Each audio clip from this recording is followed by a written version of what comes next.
All I've had since I moved in is issue after issue after issue. You'd be surprised to find out what sellers would do to sell a home. Suburban Washington, D.C., the owner of this new home has a hole in her foundation and a snake that moved in underneath. It's scary to see what some of these sellers would hide in order to sell their home. The people in this new subdivision in Virginia say they know the feeling, with great-looking houses on the outside and a long list of problems on the inside. It's very upsetting because it's the most expensive purchase any of us are going to make. What they all had was a bad case of new home heartbreak. In this video, we're going to give you all some best practices to find some hidden things that most sellers try to hide when they're trying to sell their home to first-time home buyers. Let's get right into it. Number one is that you cannot see behind the walls. Now, here's the thing. When you're about to buy a home, most of the homes that you're purchasing, especially as a first-time home buyer, you want to make sure that you do what they call a personal inspection. Now, a personal inspection doesn't mean that you're doing it. A personal inspection simply means that you hire a professional and home inspector, and they can actually walk through the property and make sure that everything is safe and sound, and that you also know the life longevity, and also so you know the lifespan of certain appliances and other things inside the home as well. For example, when you have a home inspection, the inspector cannot see behind the walls. Now, some inspectors will go beyond certain lengths to do certain things, but there's no way to find out everything behind walls. And so what they'll do is they'll have certain scopes and things of that sort, but you have to understand an inspector's job is literally what it is. It's simply to inspect. Some things they will know about and some things they won't, because sometimes, in most cases, most inspectors are not qualified roofers. They're not qualified plumbers. They're not licensed electricians. So they know what essentially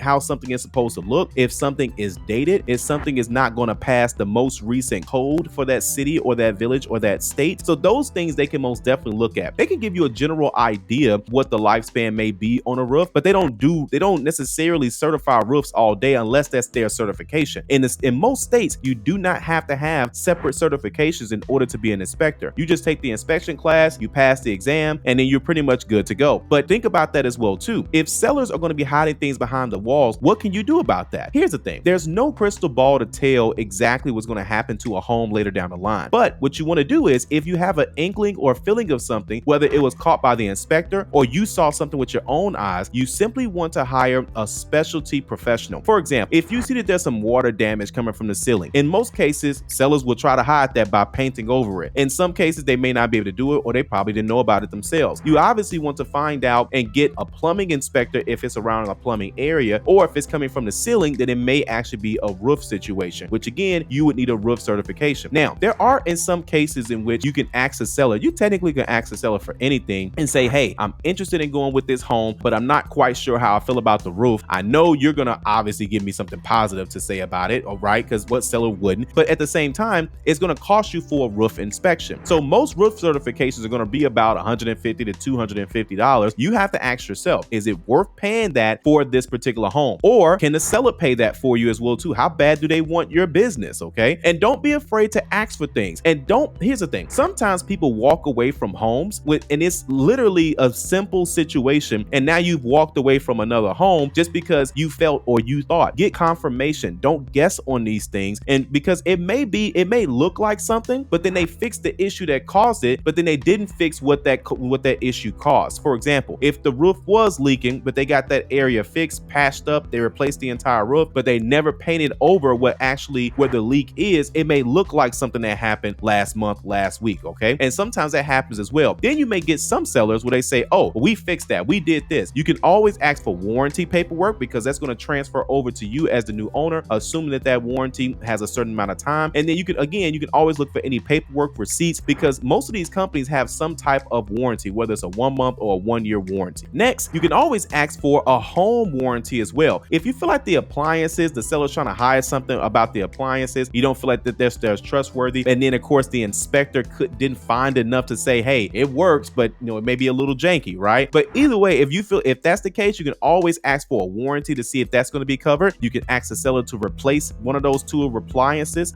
as well too, or you can also ask the seller for a seller closing cost credit. A seller closing cost credit is essentially when the seller says, hey, I'm going to give you X amount of dollars towards your closing cost, which is going to reduce what you have to bring to closing. So essentially you save that money. So for example, if you saw something inside the house and then you said, you know what, I want that replaced. Seller says, well, I don't have the money to replace it, or I don't feel like replacing it, or whatever the excuse is, they say, hey, listen, we'll give you a closing cost credit instead. Did you know that a closing cost credit can go directly to a contractor at the end of closing? Absolutely. That's where an attorney and an agent that knows what they're doing is going to come into play. Because let's say, for example, you want something fixed, okay, and you can have an allocated amount go directly towards the contractor at closing, directly from the seller. That way, you feel more comfortable that a professional that you probably hire, and all you need for this is a quote, okay? They get the quote, they add that to the closing documents. That's where your attorney's going to come into play, and then they can go ahead and get that allocated. It's a lot easier to just do seller closing cost assistance because there's less questions, less documents actually needed as well to get that done. But keep in mind, going back into specialty inspections, you can get a termite inspection, you can get a plumbing inspection, you can get a roof inspection, you can get an HVAC inspection, you can get an electrical inspection, you can get a structural inspection. So you can get any of these types of inspections done. And again, it's because you want the property. So make sure it makes sense for you to invest in that as well. Next is going to be property violations. Now, this is something that most sellers cannot hide, but sometimes agents won't bring it up, sellers won't bring it up, attorneys won't bring it up. So you have to make sure that you're looking to see if these properties have violations as well too. So this is typically if there's something that you feel may be dated, like in Chicago, one of the biggest things is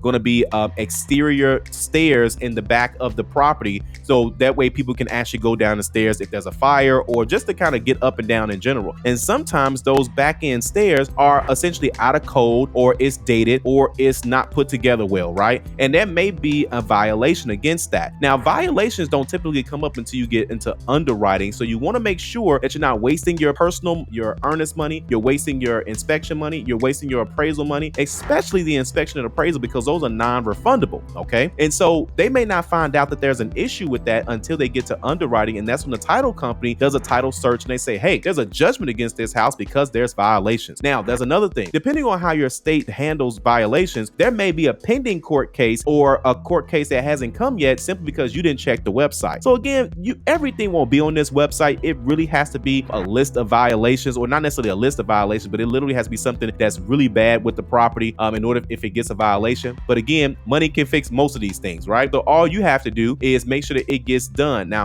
in most states, they will not let you purchase a property if it has an open court case, because it's going to take first lien position on the title. And so again, every state's a little bit different, but you most definitely want to make sure that you're doing everything within your power to make sure that you are doing your due diligence before you really essentially go under contract, especially with a property that's in a major city. And if you feel like, you know what, Calvin, I don't feel like doing any of this, looking up the violations website, looking to get a specialty contractor, hopefully I get the right inspector. If you don't feel that the house is right for you, just choose another house. All right. So again, no one's going to be forcing you to do any of these things, but you have to make sure that you feel comfortable, because it's going to be your property and these issues are going to come up in the future, and it's going to be on you. All right. So if you like this video, you're most definitely going to like the next one, and I'll see you there.